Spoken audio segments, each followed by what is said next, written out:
Sheikh Daktari Musa Salum kwa tamko ambalo nilitoa kwa niaba yetu sisi sote Jumuiya ya Maridhiano na Amani, na kutupa nafasi.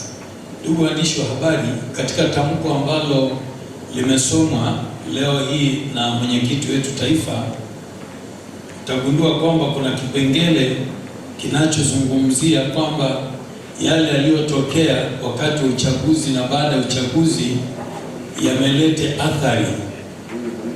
Sasa athari hizi tungelipenda pande zote zitambue kwamba athari zilizojitokeza sio athari za upande mmoja tu.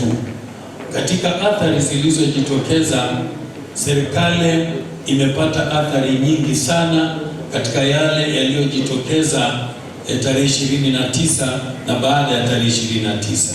Serikali ni mdau wa athari zilizojitokeza, lakini ukiacha serikali, sisi viongozi wa dini mbalimbali ni mmoja ambao tumeathirika wakati mwingine katika namna ambavyo tunaongea, tumeathirika.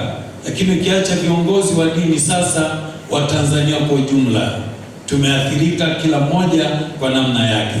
Kwa hiyo ningelipenda kuunga mkono tamko letu hili kwa kuelezea tu kwamba waathirika wa tarehe 29 sio serikali peke yake, sio viongozi wa dini peke yake, sio Watanzania wa kawaida peke yake. Sisi sote tunahitaji tuponyane. Serikali iponye viongozi wa dini, viongozi wa dini waiponye serikali. Watanzania tushiriki jitihada za serikali ili sote tupone maumivu ambayo tumeyapata. Lakini jambo la pili ambalo limekuwepo katika hotuba ambayo imesoma na mwenyekiti wetu juu ya matumizi ya mitandao. Nadhani kama matumizi ya mitandao yakidhibitiwa, angalau kutakuwa na namna fulani. Matumizi ya mitandao imekuwa njia kubwa sana ya kusambaza uharibifu au jambo lolote lile ambalo lingeliweza kujitokeza.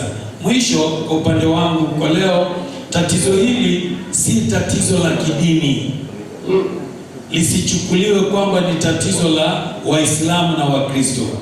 Waislamu na Wakristo tuko vizuri kama ambavyo tumekuwa vizuri, na kama tunavyoona ndani ya Jumuiya ya Maridhiano na Amani, tuko Waislamu tena wa kutosha, wako Waislamu tena wa kutosha, tuko Wakristo tena wa kutosha, wako mila na desturi tena wa kutosha.